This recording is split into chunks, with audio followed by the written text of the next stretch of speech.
Good evening and welcome. I'm Warren Hogue, IPI's Senior Advisor for External Relations, and I'm happy to welcome you to this Distinguished Author Series event featuring Thomas J. Christensen, author of The China Challenge, Shaping the Choices of a Rising Power. Now, the reason that Tom and I look like, as he said, we're suicide bombers, is I'm wired for sound for IPI, but also C-SPAN is here.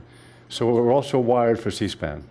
Now, that verb shaping in the title, shaping the choices of a rising power, is well chosen because it's Tom's thesis that this is the challenge facing American diplomacy, not defying or confronting or defeating the vast and powerful nation that represents the other half of what is the 21st century's defining bilateral relationship, but nudging, persuading, urging, convincing China that contributing to the international system and acting in cooperative ways that avoid that confrontation is the best way for China to further its own national interest. This comes at a time when there are some alarming zero-sum arguments out there on both sides and some glib comparisons to Cold War conditions and the kinds of tactics that were suitable for the standoff between the US and the Soviet Union, but could be catastrophic now. I am old enough to remember the delight that a good, patriotic, nationally competitive young American boy used to take at news that the Soviets had suffered a major setback.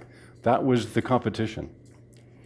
Well, that would be exactly and precisely the wrong reaction in the case of China and the US today. In short, Tom argues, Americans have reason to be invested in the success of China and wary of the consequences for America of Chinese failure.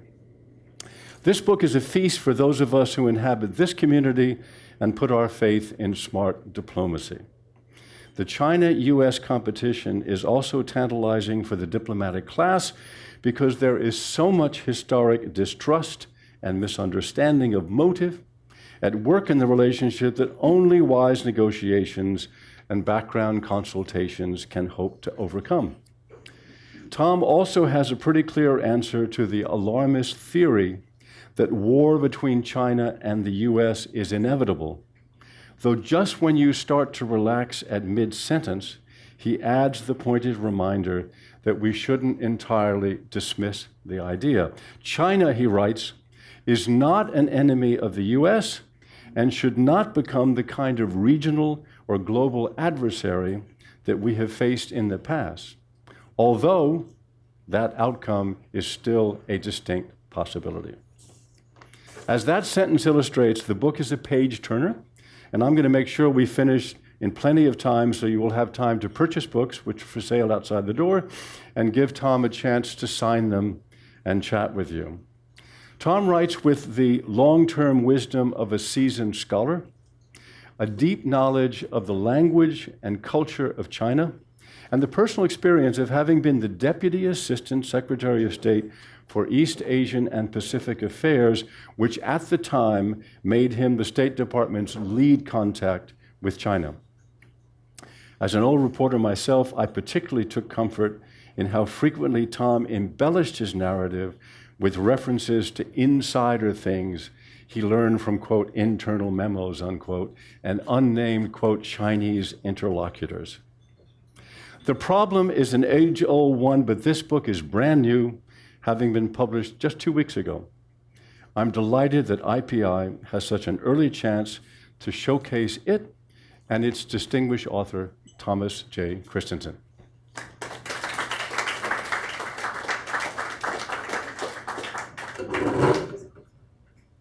Thank you very much, Warren. It's great to be here. It's great to see so many people out on a lovely evening, and I really appreciate you coming to hear me talk about my book.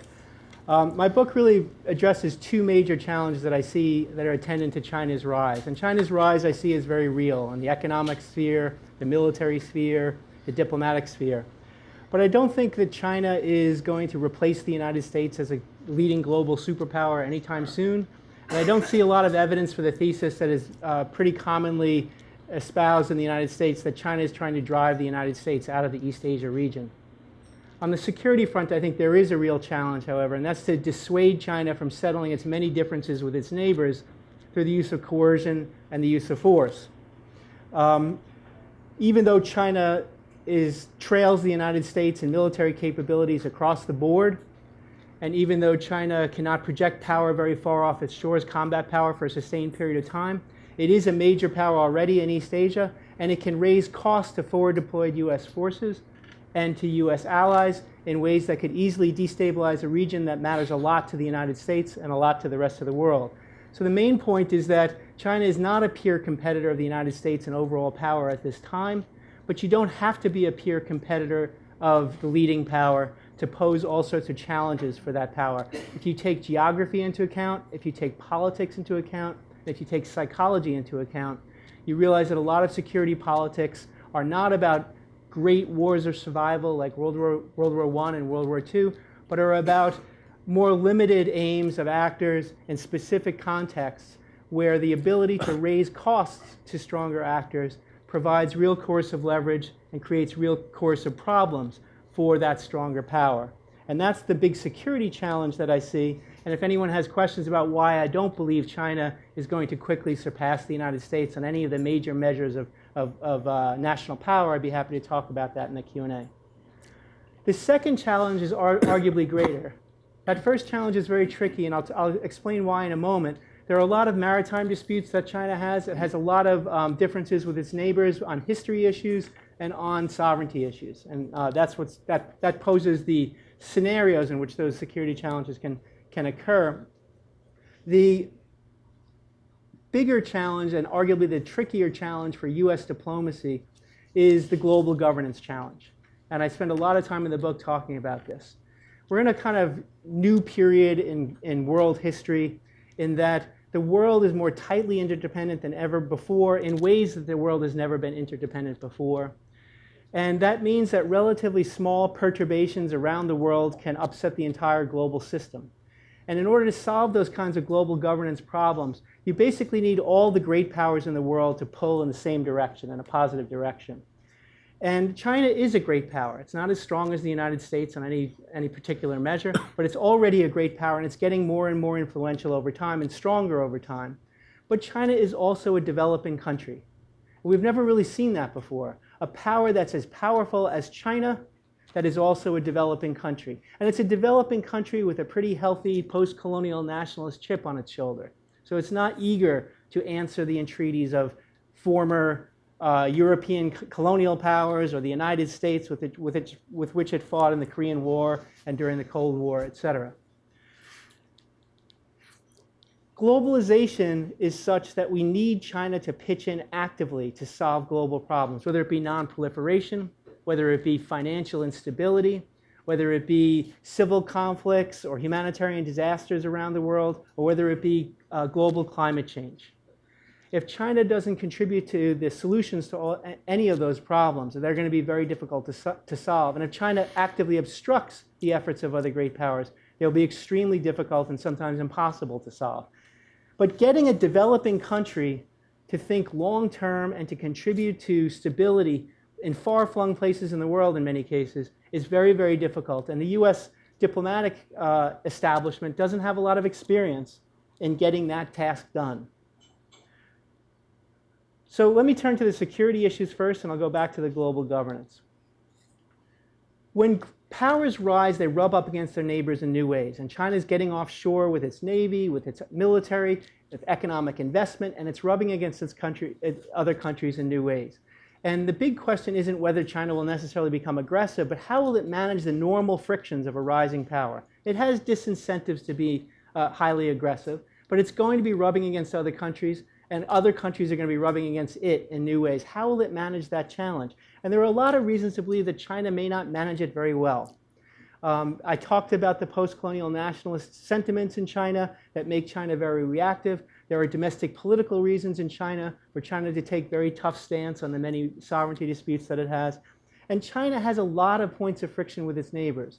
It has sovereignty disputes with several of its neighbors, some of whom are American allies or security partners. So if we go from north to south, you start with Japan and the Senkaku-Diaoyu dispute, a major US ally. You have Taiwan, which is an American security partner, and China has a sovereignty dispute about the sovereign status of the government in Taipei. In Philippines, we have an ally of the United States, and there are sovereignty disputes in the South China Sea. And there are sovereignty disputes with Malaysia, with Brunei, and Vietnam as well in the South China Sea. Traditionally, China's military was a land army, and a land army to fight domestic and international foes of the Chinese Communist Party, the regime in China. But more recently, China has developed power projection capabilities for the first time and has done a fairly remarkable job of creating those kinds of coercive power projection capabilities that have China rubbing up against its neighbors in new ways. That's both in the conventional front, and I'll talk about those, and there's also some nuclear modernization that has happened that is quite consequential also, I believe, to the United States.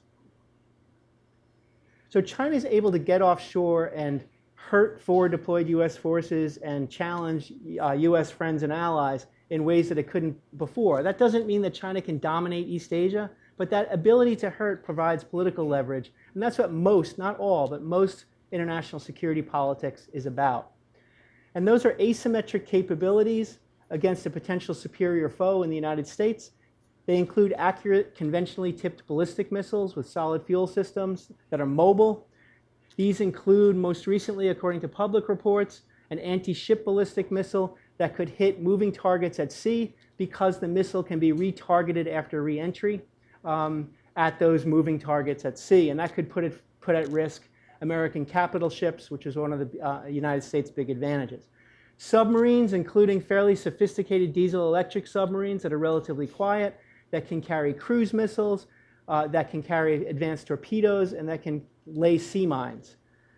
Other types of cruise missiles launched off fast boats, advanced aircraft, fourth-generation fighter aircraft, advanced air defenses imported from Russia and re-engineered in China, reverse-engineered in China, anti-satellite weapons, which could reduce the US advantage in reconnaissance and intelligence during a conflict, cyber capabilities, and I mentioned a nuclear modernization. China's land army, traditional land army, was supplemented by what public reports suggest were a couple of dozen liquid-fueled missiles aimed at potential great superpower enemies of China. They were not particularly sophisticated, and they're being modernized. The arsenal is being modernized now to include road-mobile, solid-fueled missiles that would be easier to fire, harder to target, and that also creates a context for US coercive diplomacy with China. So China's goal here with this modernization drive, as far as I can tell, is not to dominate the region, not to drive the United States out, but to deter the United States from intervening in issues that China believes it cares about more than the United States or its allies, to delay US intervention if the US chooses to intervene, or to drive the United States out if it does intervene, to make it too costly to stay engaged. I don't see this as a new Cold War, as Warren said earlier. China is not an enemy of the United States, but it is a potential adversary in certain contexts when you have disputes with allies and you have a China that might try to solve its many disputes through the use of coercion in a way that would hurt US interests. And I would say that even though it's not a new Cold War and even though China is not an adversary, the coercive diplomatic situation in East Asia is in many ways more complicated than the Cold War, at least since the 1962 Cuban Missile Crisis. And when I say complicated, I'm not saying we should be nostalgic about the Cold War. The Cold War was terrible. I'm glad it's over. Many, many people died in it, and we took great risks, as we know. But after the Cuban Missile Crisis of 1962, the lines between the two Cold War camps were relatively clear and mutually understood. The exception of places like West Berlin, people knew where the lines were. And it was pretty clear what an act of aggression would be across one of those lines by either of the superpower camps. And that's just not true in East Asia today, and that's very challenging. And if we look at the political psychology work of Amos Tversky, a Stanford professor, and the Nobel laureate colleague of mine at Princeton, Daniel Kahneman, they show that humans are much more willing to take risks and to pay costs to defend what they believe is rightfully theirs than they are to get new things. Most people. There are exceptions from history. Hitler, thank God he's an exception. But most humans in most places are willing to pay higher costs and take bigger risks to defend what they believe is rightfully theirs than to gain new things. So when you have clear lines between two potential adversaries, it's a very useful thing because crossing that line is relatively easy to deter because it's clearly delineated what would be an aggression and what would not be. In East Asia, that's not the case. You have several claimants in the South China Sea, including China.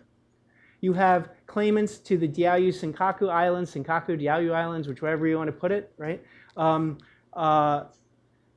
In the East China Sea.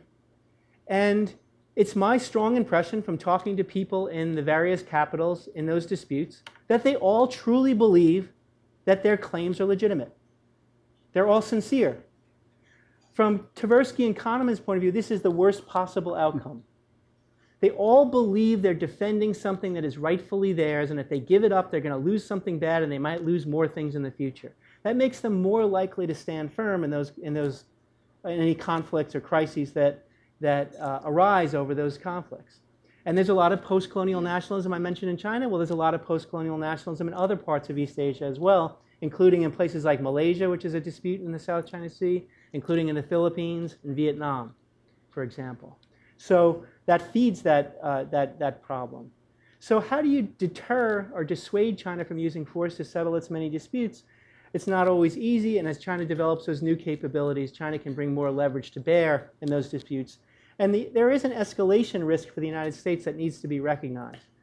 And that is that the United States is militarily stronger than China in almost all measures of military power. There are certain systems that China has chosen to develop and the United States hasn't. But other than those systems, the United States is superior militarily.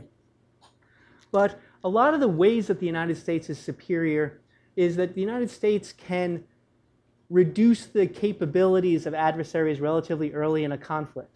So if we think about the conventional systems that China has built as coercive tools, and we think about some of their nuclear systems, this poses a challenge.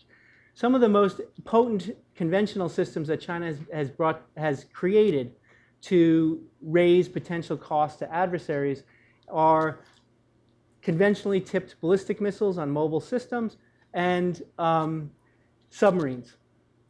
Well, China's modernized nuclear force is made up of what? Nuclear-tipped, solid-fueled mobile missiles and submarines, submarine-launched ballistic missiles. The problem is, in a crisis, in order to protect U.S. forward-deployed forces, it might be tempting for American commanders or the American commander-in-chief to try to strike at those conventional capabilities to protect American forward-deployed forces from those higher costs of operating in the region. That makes sense. The problem is the kinds of attacks, particularly if there were attacks on the Chinese mainland, either against submarine ports or command and control facilities, or against mobile missile sites or the command and control facilities that control those missiles. We've never launched such a thing against a nuclear power before. And in the case of China, there's a dangerous overlap in the types of systems that China uses for nuclear deterrence and what it uses for conventional coercion.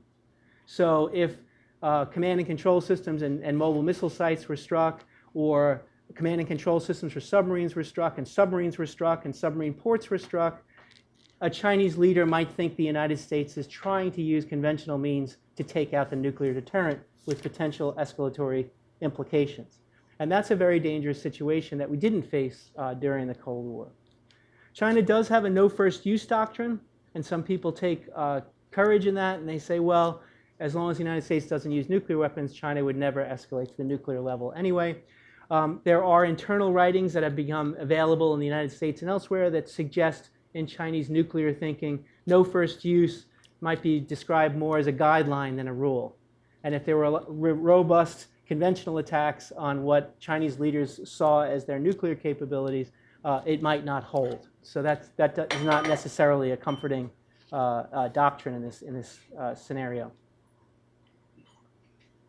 One of the other restraints on the United States is the United States is reliant on allies for power projection around the world, and those allies would probably look askance at early robust attacks on the Chinese mainland. If you take the nuclear piece out of the picture, it would probably look askance at robust attacks on the Chinese mainland, because those actors want the United States to be present in the region, but they don't want to make a long-term choice between the United States and China.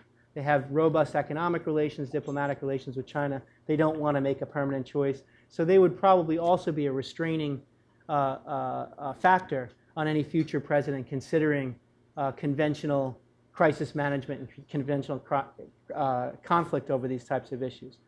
And then there's domestic politics, which makes China a difficult country to work with, to counter in some of these situations.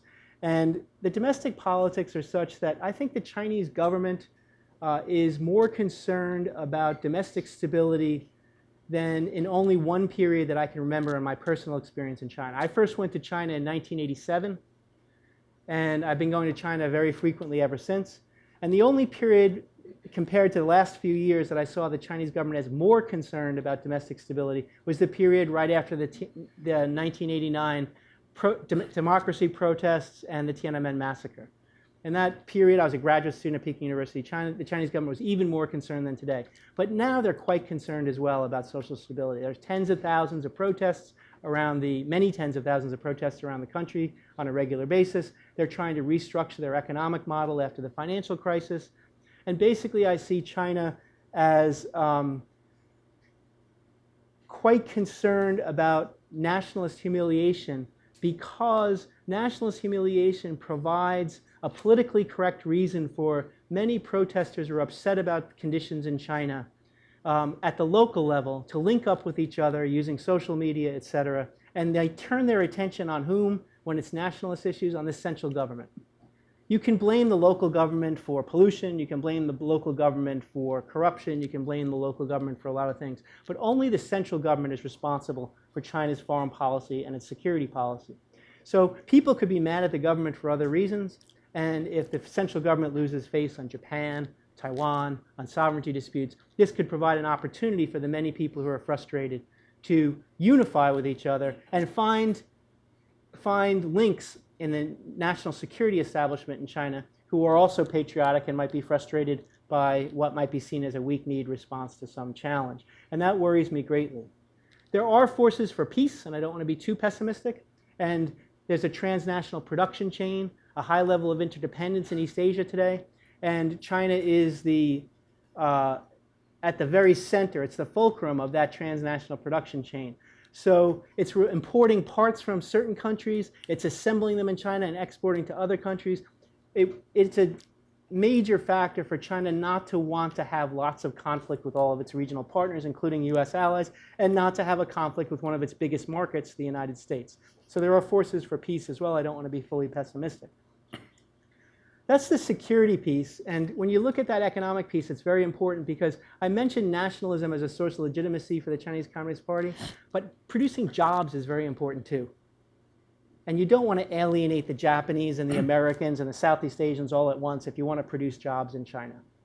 That transnational production network is very, very important as a force for peace, and I think we need to remember that.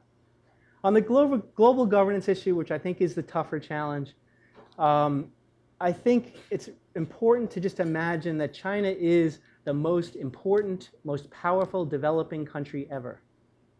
It is a great power, but it has, in 2012, per capita GNP by the most generous measure was $9,300, compared to well over $50,000 in the United States.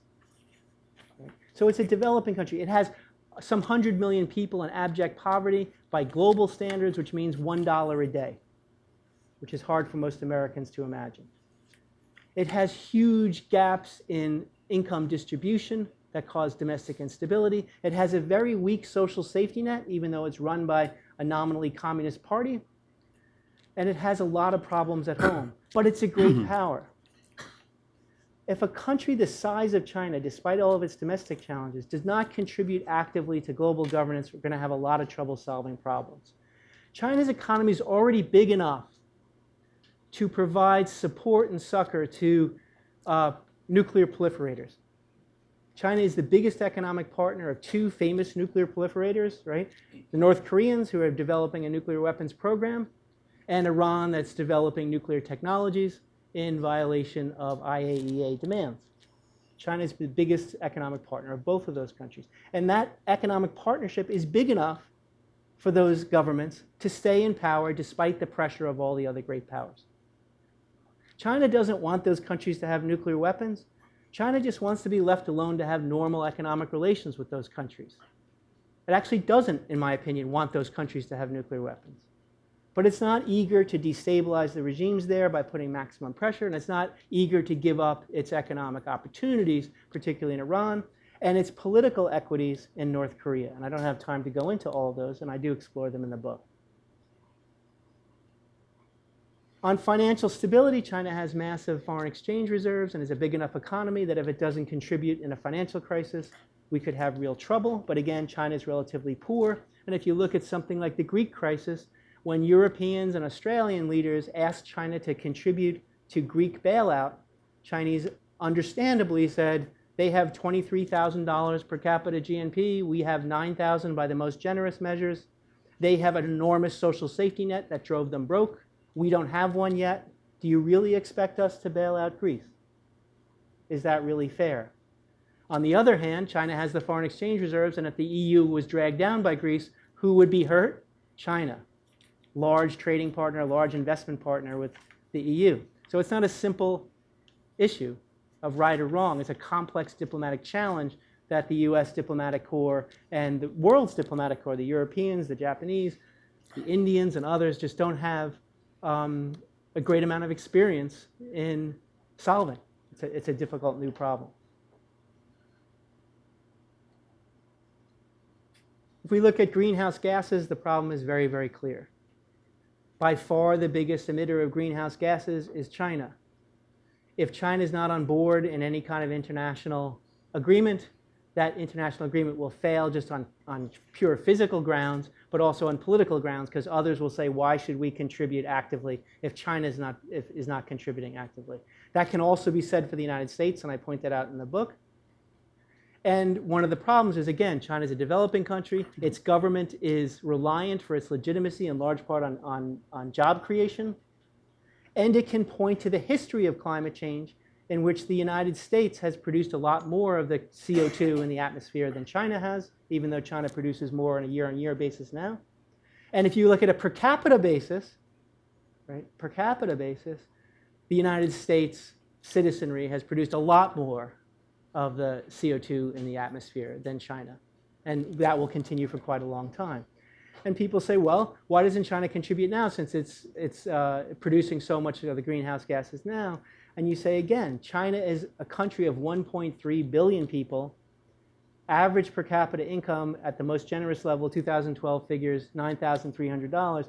That's the same as Ecuador in 2012. Nobody's asking the Ecuadorians to make big sacrifices to save the planet. Why are the Chinese being asked, even though they're at the same level of income? Because there are so many Chinese. And China is such a big country.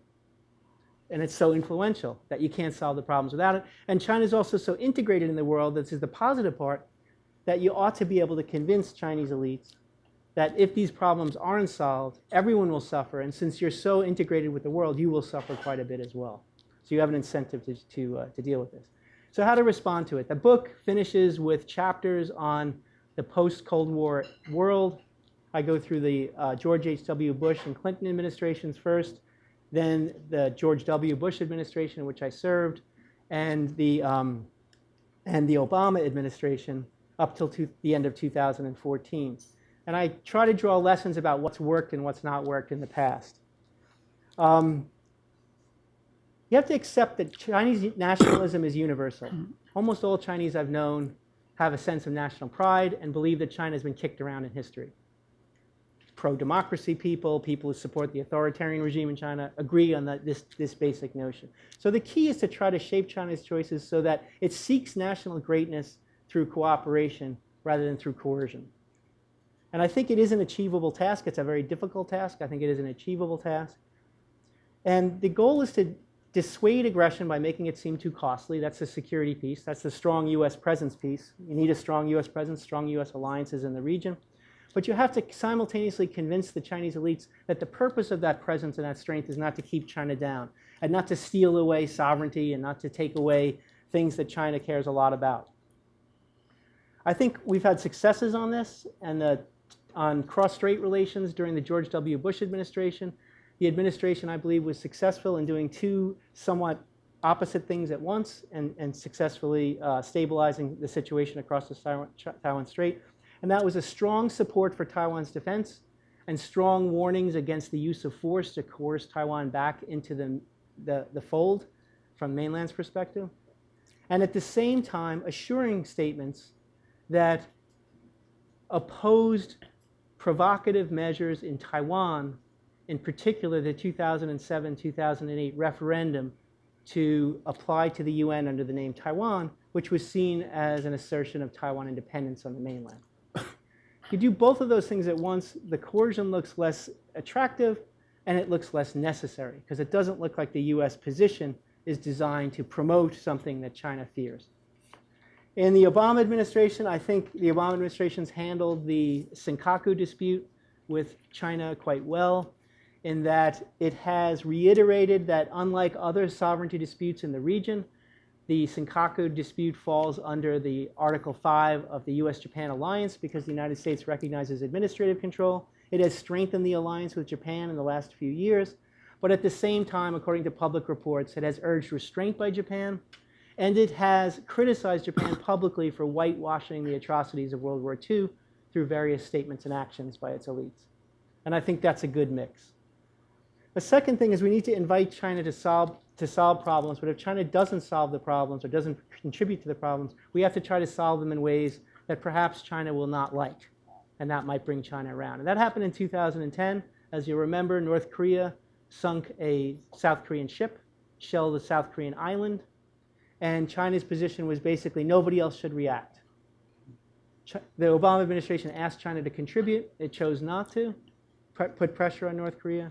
So the United States turned to its allies, the South Koreans, the Japanese. They increased coordination among those three actors. China didn't like the trends, particularly the coordination between Japan and South Korea. And by the end of the year, by public reports, China started to put pressure on North Korea not to carry through with its threats of using force in the occasion of a South Korean exercise.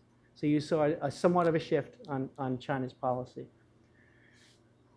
On humanitarian issues, I think it's important to combine two things. Focus on prescribed behavior, not on regime change. You're not going to get the Chinese on board for regime change. The second thing is get local institutions and local multilateral organizations on board with the effort before you approach the Chinese. And I think if you can do those two things, you can get China to soften its traditional allergy to intervention in the internal affairs of other states, which are largely, that allergy must be gotten over if you're going to get China on board to handle most of these humanitarian issues, because they do involve getting involved in issues inside the borders of sovereign countries in most cases. You have to get China to get over that. They're not going to get rid of that principle anytime soon in its entirety, but they soften their interpretation of it enough to actually cooperate. And we have success, examples of success on that score as well. In 2006, 2007, China changed its position fairly strongly on Sudan Darfur, from purely protecting the Khartoum regime from any international pressure to starting to push the Khartoum regime to accept the UN peace plan, to actually deploying the first non-African peacekeeping troops to Darfur. Why did that happen? The United States and others went to the Africa Union first, tried to get a link to the UN through the Africa Union. They're post-colonial nationalists. They don't like intervention in general, but they wanted to do something about the genocide in Darfur. And the United States and others assured China that the goal of the Darfur intervention was not to carve up Sudan or to overthrow the government in Khartoum. And I described that in the book. I think that was an important piece that was left out by the public coverage of the issue, which was all about the Olympics. China wanted to improve its image before the Olympics, which was true, but that wasn't the whole package. There are other examples, Gulf of Aden anti-piracy cooperation, that are successful examples of multilateral engagement, getting China to do things that people might not expect China to do to help with global governance. And there are failures, and we have to study the failures. Zimbabwe and Burma during the Bush administration. Real failures. Why? Because the Chinese got the impression that the UN pressure on Zimbabwe and Burma were designed to overthrow the governments in those countries. And the US and the Europeans and others didn't do enough to dissuade the Chinese of that idea, or disabuse the Chinese, I should say, disabuse the Chinese of that idea. So what did China do? It vetoed in the UN Security Council, even condemnation, not even sanctions. And we see that again in Libya, and I'll finish with the Obama administration's experience in Libya, because I think it provides a really good example of what to do and what not to do when engaging the Chinese on humanitarian issues. China did things in the Gulf of Aden, did things with North Korea in 06, 07, did things in Sudan, Darfur that a lot of people didn't expect. And China was softening its rigid position on non-interference in internal affairs from 2006 up until 2011. And 2011 was really the peak of that process. In February 2011, the United States and the Europeans raised a Security Council resolution that was going to send Gaddafi's government to the International Criminal Court on humanitarian grounds, right? I dropped my coffee. I was reading the New York Times. I'm a China specialist. China doesn't usually surprise me. I dropped my coffee when I read that there was a unanimous UN Security Council vote to send Gaddafi's government to the ICC.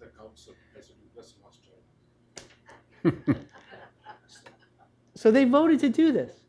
And a lot of Chinese were surprised. So I'm not alone in this. I don't feel too embarrassed as a China specialist. So how did this happen? Well, the Europeans, the Obama administration, other actors approached the Africa Union. They approached the Arab League. And these are traditional stalwart defenders of the notion of non-interference in the internal affairs of other states, post-colonial nationalist regimes. And they all wanted to send Gaddafi. Right? Many of them. You know more than I do, sir. So many of them were on board with this basic measure. The Chinese didn't want to alienate all those actors all at once. Right? They didn't want to alienate all those actors all at once. And the measure was limited. Right? It was limited compared to what happened subsequently.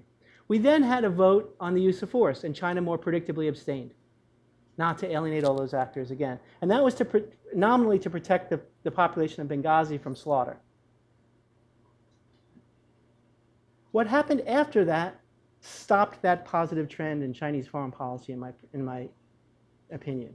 And that is, the NATO air forces that were used in Libya were used to destroy the regime there. It wasn't about defending Benghazi. It was about providing an air force for Gaddafi's vengeful opposition until they killed him. After that, it was going to be very difficult to get Chinese buy-in on something like Syria. It was going to be very difficult to get Chinese support criticizing Russia on Ukraine. Why? Because the Chinese optic on Ukraine is what happened in Kiev is most important.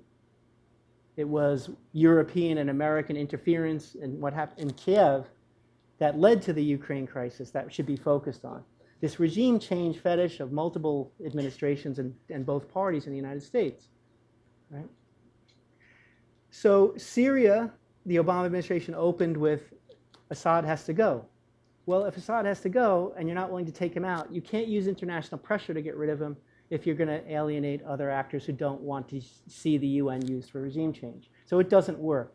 So the way I put it in the book isn't that regime change is always a bad idea, but it's not very good diplomacy, particularly if you need the cooperation of China to really put pressure on the regime in question. You shouldn't talk about it, even if you want it, right? It's not wise diplomacy to talk about it. And that's a problem across administrations and across regimes, and that's something I think we need to recognize, that if you focus on prescribed behavior, you're much more likely to get Chinese buy-in. China is so big economically that it can provide succor and support for any target of international pressure. And China is so powerful in the UN and elsewhere that it can block various multilateral organizations from taking action on those issues in question. So you have to take China's view into consideration, and then you have to try to get China to contribute actively to global governance to stabilize a system from which all countries have benefited, and arguably no country has benefited more than China since 1978 from the stability of that system. So it's not an unworkable, impossible task, but it's a very difficult task, and having worked in the State Department, it's not what the State Department is designed for. And it's going to take some imagination, and it's going to take some new approaches to diplomacy for Americans and Europeans and like-minded states to be successful in getting China to pull its weight and thereby help stabilize the international system from which we all benefit. And I've talked for too long. They led academics into the government, but we're still academics, so we still talk for too long. And I would love to hear your questions. No, well, thank you, Tom. I just want to pick up on the experience you were talking about at the very end. You probably saw a couple of us, including my colleague Hardeep Singh Puri, who was then the Indian ambassador on the Security Council. We remember there was a good deal of excitement in this community because that mandate was the first one to include responsibility to protect language.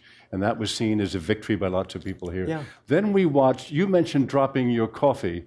I'll use the image of the glass of water falling off a table. You see it falling off a table, but you just can't stop it. We saw as that suddenly became a NATO operation and suddenly became a regime change operation, and knew instinctively that the gains that you mentioned that had been made with countries like China, which were so reluctant to ever approve anything like that, had just been completely lost. And so it's a sad reminder, but we witnessed the whole thing here. Tom, in your book, one thing that interested me was that you said basically American policy, at least for the past 15 years, going back through administrations of both parties, including the Bush administration in which you served, has always been sort of constructive towards China. Matter of fact, you have a charming reference that I wrote down here. In 2006, when you were there as an American State Department official, excuse me, trying to persuade China that we Americans backed the idea of them expanding and growing and having success, you said, quote, "Imagine a group of responsible Republicans calling for bigger government and doing so in a country already ruled by communists." That was a way of saying nobody would realize at that time that actually, no matter which party was in power, the American policy now for about 10 or 15 years has been to basically what you say, shape the choices, to try to persuade China that our purpose is not to hold them down, is not to divide them, but that actually we believe their success or our success, they depend upon each other. My question has to do with that. It's amazing to me how persistent the Chinese suspicion is, even given the deep nationalism that's involved and the history that China has with the West and its feeling of being oppressed and neglected. Do you see, I mean, you sort of hint that you see now some movement, some receptivity on the part of China, but you also say that the zero-sum look at this is much more prevalent in China than it is here. Can you just track the progress of that? I mean, do you see that? Because I find this is soft diplomacy I'm talking about, but it just seems to be at the core of so many things that the super nationalist Chinese view, even among very educated people educated in the West, after all, the daughter of the president of China goes to Harvard, that seems to be so persistent. Do you see it being eroded finally? It's not eroded. I think there are people who hold those views with more or less intensity in China, but it's fairly widespread, in large part because it's part of the national education system in China. Okay. If you think about what the Chinese Communist Party has become, it has largely jettisoned communism since 1978 for market economics. It still has large state-owned enterprises, but it's largely jettisoned communism. So it has relied more heavily on patriotism and nationalism in its education system and in its legitimacy. And Chinese youth are taught that big countries are out to get China, or have always been out to get China, that the United States is still a hegemon that is bullying China. And it's worse when you get to Japan. They talk about the history of Japan and the current leadership of Japan. So Chinese citizenry is fed a steady diet of this. There are more or less sophisticated people in China, and China has a very sophisticated diplomatic corps. But there's a limit to how much public discourse is going to break away from that legitimizing narrative of the Chinese Communist Party. And I think those domestic political issues are very important. And that's why I emphasize them when I talked about coercive diplomacy in East Asia. The fact that the nation has been fed that line for so long, that countries like the United States mean China ill, makes it much more controversial when the United States seems to be involved in either the East China Sea, in cross-strait relations with Taiwan, or in the South China Sea. And in many cases, US goals are distorted. And that dialogue that I described in 2006, led by Secretary Paulson, I thought was terrific from a security specialist point of view, because I worked more on security issues than I did on economic Paulson ones. being quite a sinologist himself. Oh, well, he's quite an expert. He's traveled there over 70 times before he was in the government. I don't know how many times now. So I just read his book, which is terrific. And the message that was being sent by the United States during those initial economic dialogues were very important for the security realm, because nobody could walk away from those meetings thinking that the United States was trying to keep China down. United States officials could be accused of being condescending, of being naive about Chinese local conditions, all sorts of other things, but they were clearly trying to help China continue its fast-paced economic growth long into the future. And there was no other interpretation. So that was useful for my portfolios in the security dialogues. And I don't want to say my portfolios. I was always working for someone who was more senior. I don't want to exaggerate the importance of my position in the government. But it was a revelation. It was a revelation to see that as a scholar, to see the theories that are out there about how the leading power should be trying to hold China down, and to see how actual US officials were engaging with the Chinese on those issues. It was a stark contrast. Looking at the South China Sea and East Asia in general, the one that I worry about, just as an observer on the outside, is China and Japan. I mean, the chance of a miscalculation that could lead to something much worse and much higher. Can you talk about that a bit, China and Japan? I think China and Japan is one of the prime examples, because they both have significant power. Japan has a very strong ally, obviously, in the United States. There's a history there that is very, very bitter. And it's not an exaggeration to say there's widespread hatred of Japan and Japanese in Chinese society. It's a sad fact, but it is a fact. And you can ignore facts to be politically correct, but it's not very useful to ignore them. And that's being fed by the education system as well. And in addition, in Japan, you have the sovereignty disputes. You have a Japan that has a desire to play a larger role in the security realm, and the United States that's urging it to, because the traditional US-Japan alliance has been very lopsided.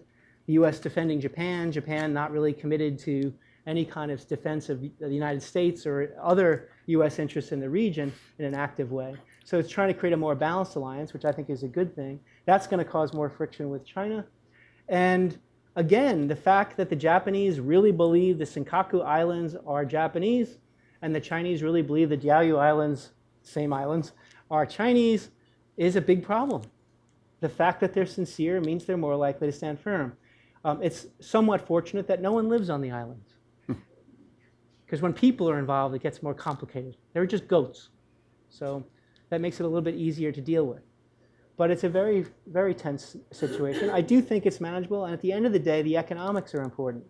Japan is a very important economic partner of China, and vice versa. And you see things like protests in China, for example. Boycott Japanese goods. Those signs are usually handwritten, if you see them. They're not the pre-produced ones, that are the official protest signs. Boycott Japanese goods. Why is that a problem for China? A lot of the Japanese goods consumed in China are made by Chinese workers by Japanese-owned plants. So if there was a real boycott, a lot of Chinese would lose jobs. And the Chinese leadership knows that. So I think the Chinese leadership is more sophisticated than a lot of this ideological rhetoric suggests, and that's a good thing. But I do think they're somewhat hamstrung on a range of issues because they have a sort of basic legitimacy crisis. You have a Chinese Communist Party with Mao Zedong over Tiananmen Square. You have jettisoned communism as an ideology. You're trying to tie your past to that leader Mao, right? And you have a higher Gini coefficient, worse distribution of income in China than you do in the United States. and you have massive corruption, right? And you have environmental degradation. And I think it's a big problem for the government. It's not easy being the top Chinese leaders. They have a lot of challenges. And I think these nationalist issues feed into those. And they can't just simply rewrite the history books overnight. They can't just jettison North Korea in their perception overnight, even though they don't like the North Korean regime and they have problems with the North Korean regime. And this poses real problems for their diplomacy. I'll ask you one last thing, then we'll go to the floor. And this is domestic. Xi and the anti-corruption campaign, which has brought some very, very big figures to heel.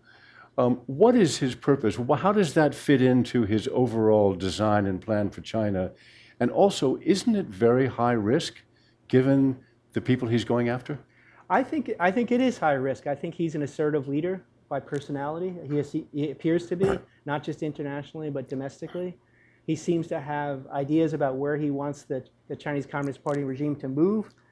And he seems to understand that the corruption issue was a major destabilizing force for regime stability in China. And he said so, frankly. So when Tom Christensen, American scholar, says China has real concerns about domestic stability and they have real signs of domestic stability, it's not just a foreigner looking at China's society that's saying that. The Chinese leaders are pretty frank about the stability problems that they face. And they're really frank about the corrosive effect of corruption on the legitimacy of the party. And Xi Jinping has gone after it. He's gone after a very big fish, including a Politburo Standing Committee member, Zhou Yongkang, and a very top general, Xu Caiho. So this is a major campaign. It's popular with the public, by the way? Yes. I mean, they broadcast it, they make it public? Anti-corruption is almost always popular with the public, as far as we can tell what's popular with the public, but I Sure. believe it is. There's no reason to believe it isn't. The problem, in my opinion, is that you take a big club and you hit a couple of top leaders with the club in public, and it might scare some people for a while. But it seems to me that the problem is more systemic. China lacks an independent judiciary. It lacks a free media. And it has a single-party hierarchy. The judges are all in that party hierarchy. The media members all have to answer to that party hierarchy. And it's very difficult to have systemic anti-corruption unless you have investigative journalism and unless you have a court system that can punish people who are very powerful. So if your judges have a party rank below the rank of the person being prosecuted and that person is not subject to prosecution by someone who's even more powerful still, it's going to be very difficult to prosecute. Very dangerous for the very brave investigative journalists in China to go around and report on the ill-gotten gains of local officials because they might run into real trouble. And their lawyers, even their lawyers, run into trouble. Their lawyers try to defend the journalists, and then they get into trouble for destabilizing behavior. So without those kinds of reforms over the long run, I don't think they're going to be able to tackle the corruption problem. But I do think they're serious about it, and this is how the Chinese Communist Party operates. It's a kind of mobilization campaign. They've gone after not just those top officials, but a lot of officials at the provincial level as well. And I think it'll probably have somewhat of a positive effect, but I don't think it's going to solve the problem over the long run. How will the country manage the inevitable slowdown of the economy? And do you believe the economy will simply slow, or are you among those who think there's a possibility for a real crash? I'm sure it will slow, but that's an easy prediction. Just because it's been growing so fast for so long, it's not I'm not going to get any Nobel Prize for saying that the Chinese economy will eventually slow. But when it slows, when it slows from 7 to 5%, it's pretty high growth all the same. Could it crash? Yes, it could crash. Mm-hmm. And there are lots of reasons to think it's unstable. The banking system is really shaky, and I think the current leadership realizes that and is trying to reform it. The local debt problem has gotten a lot worse since the financial crisis, when China injected a very, very large stimulus package, as much as 14% of GNP, the biggest of any of the major economies, as a stimulus package. But that money went to some shaky projects through the normal channels. It helped fuel corruption. It helped fuel real estate bubbles, overinvestment in infrastructure, and local debt. And those things are things that the Chinese leadership knows about. And this is what I always get back to, which is I can sit here for 15 minutes, and I won't, I promise, and list all the problems in the Chinese economy. And what I was really struck by in the strategic economic dialogue, for example, is the Americans came over there to talk about problems that they saw in the banking system, in the social safety net system. That's where I focused on that comments about Republicans calling for larger government. Social safety net's a big problem in China because people sock their money away for a rainy day. They don't have the kind of health insurance and pension, Social Security that we enjoy in other places. So they sock the money away, and there's low consumption as a result, as a percentage of GNP, which has financial implications. So I can list all those things down the line. But I was struck by how the Chinese leaders that we dealt with all saw the same problems. It wasn't as if they were saying, no, we don't have that problem. All they would do is say, we need to deal with it more slowly than you would like, or more gradually, or we've done more than you think we've already done. That was the spirit of those discussions. It wasn't a big argument about, no, that's wrong. There were a few cases of that, and I won't go into them, where there were real differences. But it was more a question of, you're not going fast enough in these reforms. You need to reform more quickly. You can't be too careful because you have to straighten out these problems before they become a crisis. Great. I'd love to get some questions and comments from the floor. If you'd raise your hand, I'll call on you. Wait for the microphone. And Tom, if it's okay with you, we'll take 3 questions at once. Okay, and then, sure. You can make a note there. Start here in the front row, then Malik, number 2, and number 3. You have discussed... And introduce yourself, Raquel. My name is Raquel Ramati. And I first of all, I think your presentation was extraordinary, and thank you so much. Thanks so I learned much. so much. Very nice of you. But also, I wanted to know, you discussed Iran, but not really the relationship of China and Iran. I thought that they are part of the sanctions on Iran on one hand. On the other hand, they're helping Iran. So I didn't understand it, and I wondered, what is their position on ISIS? On ISIS? Yes. No one likes ISIS. Thank you. We'll get to that. Okay. Malik, actually, will you stand up for our friends on C-SPAN so they can see you?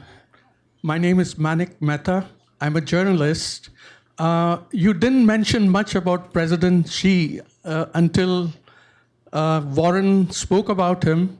Could you shed some light about his persona? His persona.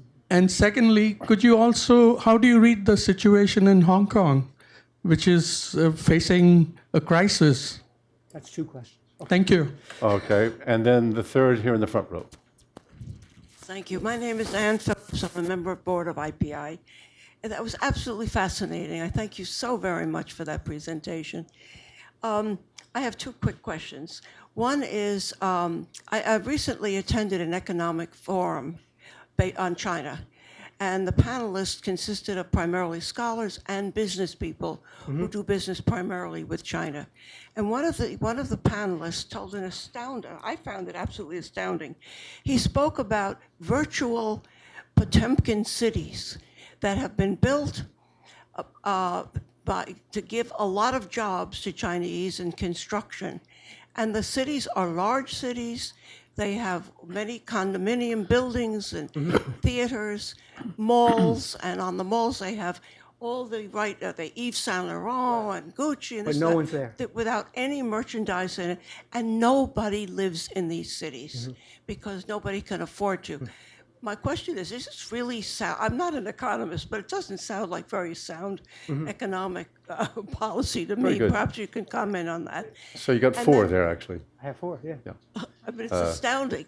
And then the other question I have, there's sorry. so much You're gonna have 5. demonization. I can handle it. But I just told me you had 4 questions to answer. Now he's about to have I 5. can handle it. It's okay. Go ahead. there's so much demonization in this country now, rhetoric that flies loosely around by campaigners, in politics, people who just constantly demonizing China. And I'm interested to know their reaction to this. Because you said that they don't take this seriously and so forth, but it seems to me that, I mean, you've heard speeches recently, the Republican candidates, of what they're saying about China. It must have some impact on our relationship. We start with ISIS. Start with ISIS? No one likes ISIS. China doesn't like ISIS because China sees it as a destabilizing force in a region that matters a lot to China. China imports a lot more of its energy from the Middle East region than the United States does. It doesn't like destabilizing forces in general like that, and it has what it sees as a problem in its northwest that is related to international fundamentalism. I think sometimes the links between the problems that China has in the Northwest and international fundamentalism, Islamic fundamentalism, militant fundamentalism is exaggerated, but those links are real at the same time. So China doesn't like successful international militant Islamic fundamentalist movements to be successful. So no, I don't think there's any support for ISIS in China. The issue of Iran was raised, and China's relationship with Iran is complicated. I do not believe that China is actively supporting Iran's nuclear program. There was a day in which China used to sell advanced military technologies and nuclear-related technologies to Iran. I believe the United States and others have engaged China to such a degree on that issue that I don't see a lot of evidence that China is actively supporting any of those programs any longer. But China does have robust economic relationships with Iran. And it is the largest purchaser of Iranian energy. It is the largest exporter to Iran of consumer goods. And when the rest of the world is sanctioning Iran, and China is also sanctioning Iran according to the P5+1 process, but China first waters down some of those resolutions as much as it can. And then every time there's any kind of opening, it seems, in the negotiations between Iran and the outside world, China quickly upgrades its economic relationships. So in the first half of 2014, I've mentioned this in the book, by public reports, 40% increase in China's energy purchases from Iran. Why? Because the real sanctions that China worries about come from Congress and come from unilateral sanctions from individual European countries. The Chinese firms don't want to get caught in the crosshairs of those sanctions. And when the United States and the Europeans are negotiating with China, and as part of the P5+1, Chinese know that the executives in those countries are going to try to keep their legislatures from raising new sanctions so they can more safely afford to increase. But it shows the will to have more robust relations with Iran. And it's a real problem. I think it's short-sighted on China's part. That's my own perspective. But it is a real problem, and they're a major player. At the same time, they do participate in that process, and they do vote yes on the sanctions on Iran as well. And the Iranians don't like that. So it's not a pure picture. Xi Jinping. Xi Jinping. I'm not a psychologist. I had the privilege of sitting. Have you met him? I have. Yeah. I sat in a small meeting with my boss, Deputy Secretary Negroponte, who was a great diplomat, in 2008 with then Vice President Xi. And I was impressed with him in the following sense. His job at the time was a thankless task, which was to guide the Olympics preparations. It had to be perfect. If it wasn't perfect, it was a disaster, right? That's high pressure, it seems to me. That's a high pressure task. And we were talking about global security issues as part of what was called the senior dialogue in the United States, the strategic dialogue in China, which has been melded with that economic dialogue we mentioned in the Obama administration. Those were really important meetings, and we had access to the vice president. And he spoke for, 45 minutes to an hour about problems all around the world. He had been a largely domestically focused leader, and he didn't use notes, and he seemed to be able to talk about all sorts of problems all around the world. I was impressed with him.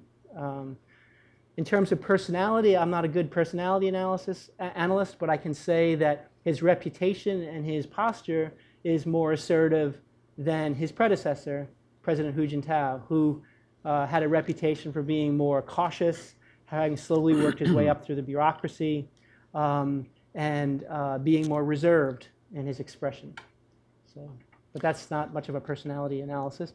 He has big challenges. He's taking them on with these big campaigns. The China Dream is everywhere in Beijing on the walls, right?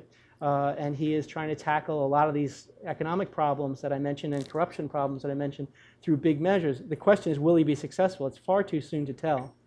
But he seems quite powerful. As an individual, he seems more powerful than his immediate predecessors. And he seems to have some idea about where he wants to lead the country.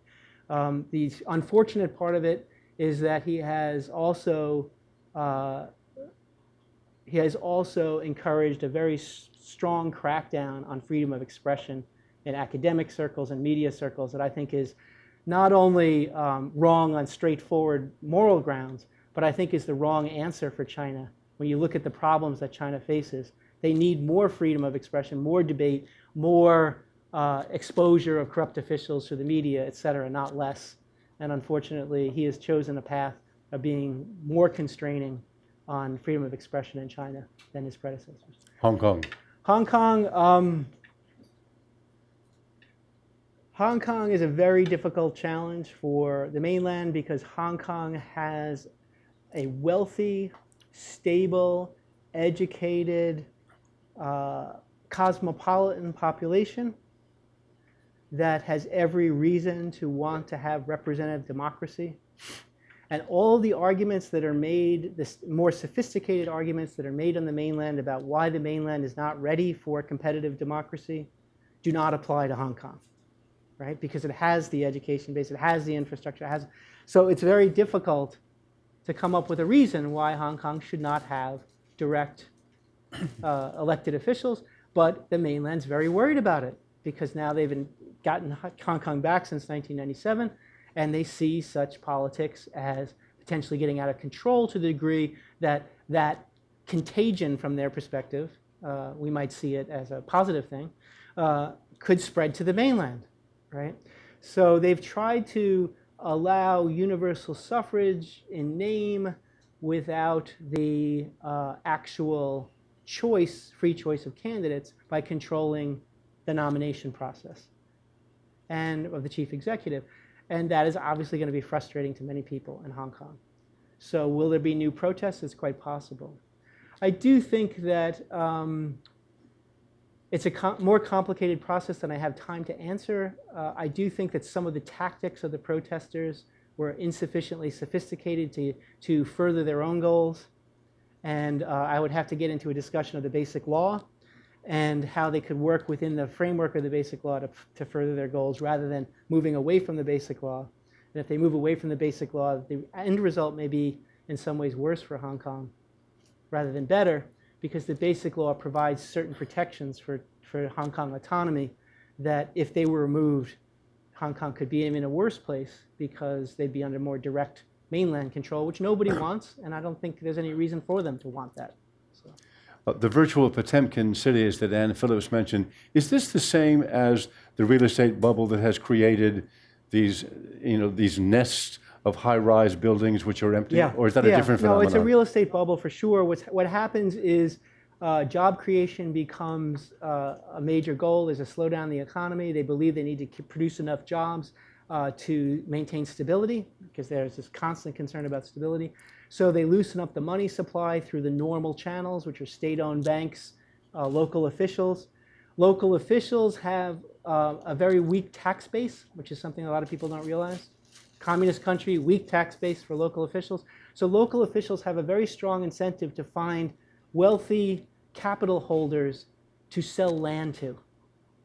So what they do is they'll seize land from local citizens in eminent domain cases that make the local citizens upset. They'll sell them to real estate developers who get a big fat loan from their connections with the state-owned banks, and they'll build some things that maybe don't fit the market. And there are dramatic examples like the one you discussed. I'd heard, it was only hearsay, but I heard that particular example that was in the New York Times a few years ago is actually full now. But there are other examples. It's a big country, right? There are other examples. It's a phenomenon. Those things can fill up over time. They're not always going to be albatrosses for the local officials forever, but sometimes they don't. But it shows a misallocation of capital, and that was something that Henry Paulson, Secretary Paulson, when he was leading the strategic economic dialogue, was trying to drive home to the Chinese counterparts, which is you need to create the institutional structure, that's the governance piece, more governance, so that you can have more free market action in the financial realm and more of a stock market and less reliance on these state-owned banks. If you want to have the most innovative forces in your society supported by capital in a timely fashion. And I think that makes a lot of sense. And he has a lot more experience in the financial world than I'll ever have, so I wouldn't question it. And I think a lot of Chinese elites know that. The question is, how do you get there? How do you get there when the state-owned banks and the state-owned enterprises are so linked, and the state-owned enterprises employ so many people, and you don't want to cause instability? And I think that's a big challenge.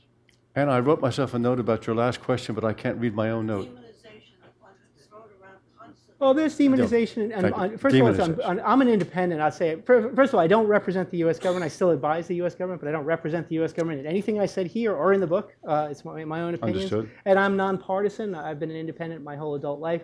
But I only cited the Republicans yeah. because their primaries going on within the Democratic Party. But no, but if you look at the discussions about the Trans-Pacific Partnership and free trade in the Democratic side, there's plenty of demonization of China. And there's been demonization on both sides of the aisle. Sometimes it's just criticism. I don't want to say demonization in every case. Criticism of China on human rights is justified. Criticism of China on IPR ripoffs is justified. I think criticism of the land reclamation projects in the South China Sea, not by their very nature, but by the timing and the intensity of it, is destabilizing. Criticizing that is fine. So criticizing China is fine, but there are arguments that don't make a lot of sense. So when you hear arguments that are anti-free trade, for example, I shut down. I think that this is blaming China for economic problems that we have at home. When I hear things about China taking over the globe and replacing the United States as a leading superpower, I think they're grossly exaggerated. And even when I hear things about China rewriting the rules of international relations, I find them grossly exaggerated. I find a lot more examples of Chinese cheating on existing rules than I see a blueprint for a whole new system. So you see IPR ripoffs, you see dumping and solar panels on occasion, things like that. Those are not rewriting the rules, those are skirting the current rules. And I have never seen in any of my studies of China a blueprint for an alternative institutional system to replace the WTO, to replace the IMF. And even these new institutions that China is creating, AIIB, the infrastructure bank in Asia, that could be quite constructive, right? This doesn't necessarily rewrite all the rules of international relations. And what would those rules look like? Why would China want to change the current rules when it's benefited so much from the current rules? So I don't see a lot of evidence about a total rewrite either. And I think that's one of the forms of exaggeration that you see. I'd love to get some more questions. I have one in the front row here, there, number 2 and number 3. And we'll get you in the next round. Thank you very much for very enlightening explanation. I just came back from... Sally, would you introduce yourself, please? my name is Sally Cater, and I represent the U.S. Federation for Peace. I just came back from China 3 weeks ago, and we have now representation in China. Some problem with the microphone. Beijing and Shanghai. So, and the person that is also representing us was here with the diplomatic corps from her government, and she made several remarks to me. And one of them is how proud, of course, they all are about China that go into any country but will never interfere in their politics, like any other, big powers. So she would always say that we go in, we do whatever business we have to do, and then we come out and we never interfere. The other one is that women movement has been extremely successful. I had a big meeting with the official women organization and the head of the whole China women organization. And they're very proud of their accomplishment. And so they're moving forward. But one thing I also noticed that they're very candid about their problems and what they are doing about it and how far they have gone and what they are looking for women. And then one remark, one more thing I would... There are two other questions. So. She said about Sandy. She said, because she was here at the Hurricane Sandy. Oh, Hurricane Sandy, all right. And she said that what struck me is that the American people went helping each other, but there was no presence of the government. Had this been in China, everybody would be against the government. So, thank you. Okay, gentlemen in the third row. Thank you. My name is Xiaozhen Zhou. I'm from Xinhua News Agency, a Chinese reporter based in New York City. First, I'd like to thank the professor for letting me know that you are giving the speech tonight so I can catch up with it, and thank IPI for inviting me here. Sure. So I have two questions, actually. The first one is about U.S.-China relations. I think, Professor, you were there at the very first strategic dialogue between the two countries. So now the new round of strategic and economic dialogue between the two countries is taking place tomorrow. And also President Xi is paying a state visit to the US. So how do you think these factors will work to help promote bilateral ties? I've noticed that there are some pessimistic views. I think you can call yourself an optimist or maybe a realist. But there are also some pessimistic views about bilateral relations, saying that China is rising rapidly and challenging US dominance, so US should fight back, and there's going to be more fighting than cooperation for the two countries. So how did you see the long-term development of bilateral ties, especially? That's a big question, so you better stick with that one. Oh, yeah, but you can cut it short. Yeah, so sorry. No, that's a big question. So, okay. And I have a third question. That's a big. No, I haven't finished yet. Sorry. Well, so we're just running out of time. I'm saying, yeah, given the presidential race underway and the next administration is already looming. So how did you see? Will there be some change in the U.S.-China policy? Thank you. Thanks. And then this gentleman here. Elections. Okay. Hello, my name is Alan Sackler from the Department of Peacekeeping Operations, focusing on Africa. Thank you very much for your Hold it a presentation. little closer to your mouth. Yeah, it's hard to hold hear it you, up. sir. No, closer to your mouth. Closer to your mouth. Oh, so, Thank you. sorry. My name is Alan Sackler from the Department of Peacekeeping Operations at the United Nations, focusing on African affairs.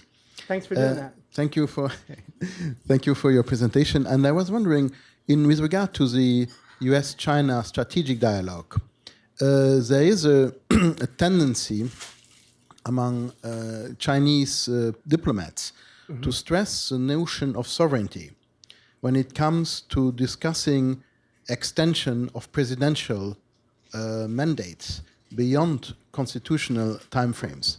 And I was wondering whether you would have any... Could you say that again? Because it's kind of complicated, that last sentence. I noted a tendency by Chinese diplomats to stress the notion of sovereignty. Yeah. When it comes to discussion on the extension of presidential mandates beyond constitutional timelines. And I was wondering whether this question would also be raised in the strategic dialogue. So you mean presidential mandates within countries, the president of an individual country stretching the mandate beyond the constitutional limits stretching in that or asking or requesting a third mandate. Right, and the Chinese position is it's a matter for that country. Exactly. Yeah, that's the typical Chinese answer. Yeah. I'm going to include that there was one last woman I wasn't able to get to because we won't have time after this. So please ask your question. Hi, my name is Mary Ann. I'm a policy consultant and an avid China watcher. My question is regarding corruption and local governance in China. I know that the Chinese government was experimenting with local level elections in the early 2000s with the hope of either improving governance on the ground or at least perceptions of governance on the ground, and the momentum for those have slowed. I'm wondering why that is the case, and also if they're experimenting with other sort of practices that can strengthen governance and decrease the perception of corruption on the ground. Okay, Tom, 5 minutes to answer all those. And wow. Well, I would just say, I'll start with the women's organizations. I wish them well. One of the problems with organizations in China, from my perspective, is that they're never really free of government control. So they don't play the same role as the civil society in the United States, in Europe, Canada, places like that. The government's biggest concern is any organization that the Chinese Communist Party does not have direct control of, regardless of content. And that applies to religion, that applies to women's organizations and other things. I wish them well. I think they can do a lot of good even within that structure, but it would be better still if you could have independent women's organizations who could pressure the government directly and try to get people more involved in politics in a kind of civil society way. U.S.-China. The U.S.-China dialogue, I think that there are a lot of problems in U.S.-China relations now. I think that the way you put it is that a lot of Americans make the argument that China is trying to replace the United States and seek dominance and drive the United States out of the region. I've already spoken about that. I don't think that that's the main problem. But China can be assertive and acerbic in its prosecution of its sovereignty claims, and it has been. So I think there are some real challenges in U.S.-China relations. There are real tensions. And that's not a bad thing from a U.S. Diplomatic perspective to bring those tensions up in that kind of dialogue. That's the appropriate place for it. Those tensions are real.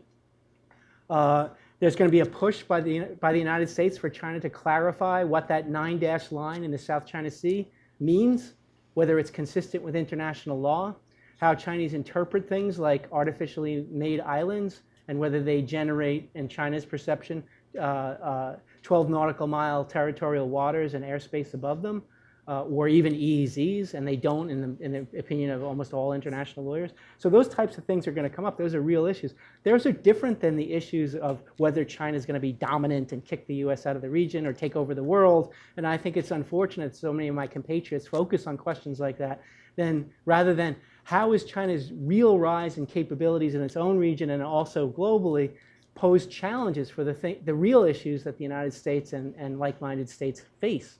And I think that that's what we need to focus on and should focus on in those dialogues.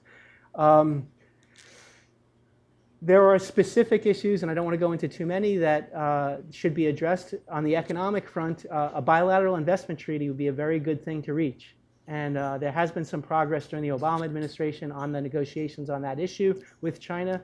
And China has accepted what the Americans call the notion of a negative list, which means each actor in a bilateral investment treaty will list all the things where you can't invest with the assumption that every place else you can. In the past, China has always insisted on a positive list. Here are the places where you can invest, everywhere else you can't. So just accepting that concept is a move forward, and I hope that ball can be pushed forward during the negotiations. But there are real differences.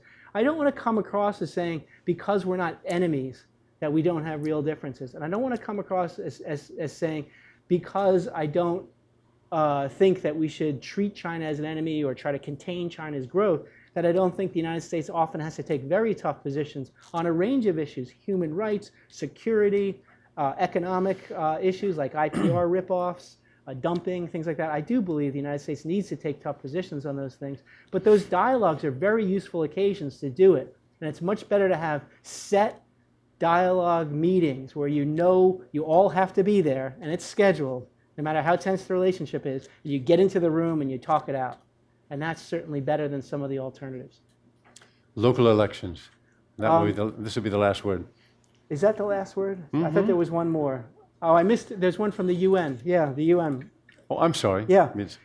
I'm never surprised when China takes the position that we're not going to get involved in the internal politics of the country, even if the constitution of the country in question is being violated. I'm never surprised, because that's the standard position. We were able to move China, as I said, not to abandon that principle, but to soften it.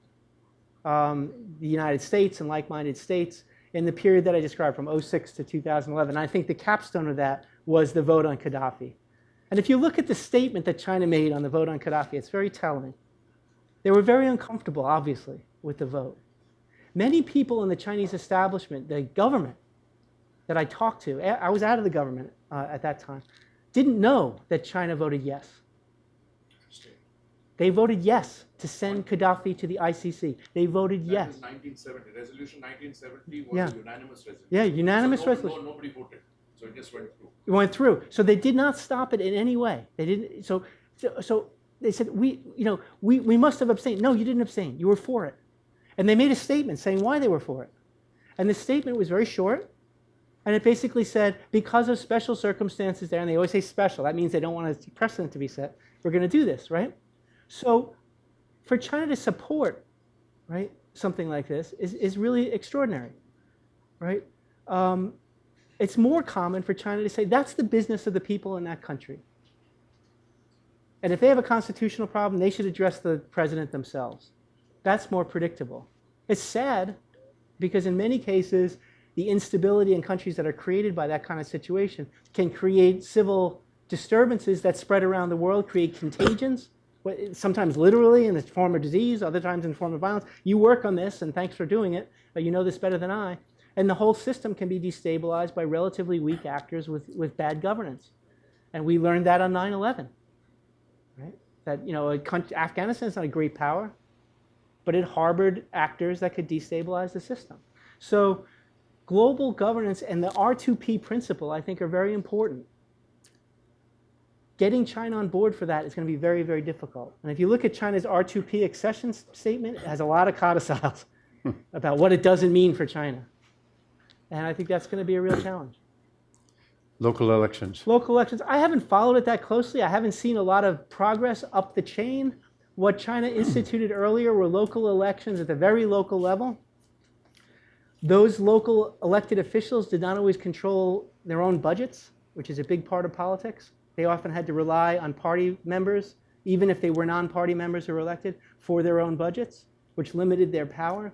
But it was a move that I thought was healthy because it provided some check on local corruption, local abuse by officials that were in these elections, and non-communists were allowed to run.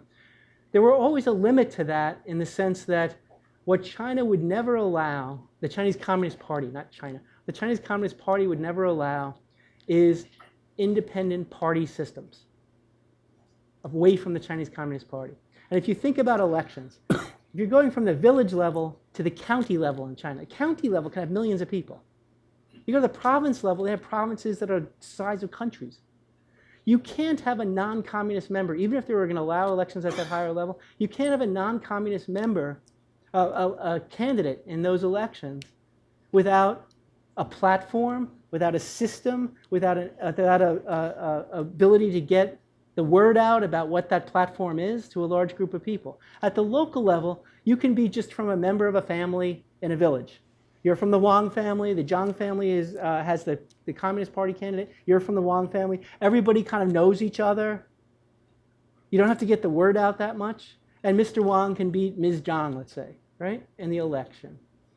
You can't do that when you have an election that covers the interests of tens of millions of people. You have to be able to have a platform, you have to have a campaign, and to have that, you have to have a party organization. And the Chinese Communist Party doesn't want other party organizations to exist. They don't even want other bowling leagues to exist unless there's a party cadre controlling the bowling league. So it's going to be very difficult to move from those local elections up to higher level elections that really pose a promise, right? I'm going to say promise because I think this would be a good thing for China, of eventual liberalization and multi-party democracy over time. I'm going to keep Tom here right now to sign books if you purchase them and bring them forward. To pick up on his last metaphor, Tom, I think I'm not a bowler, but I think it's 10 pins. Is it? I think you knocked down all 10 pins. And it was a terrific presentation. Thank you so much. Give the Chinese people a clap.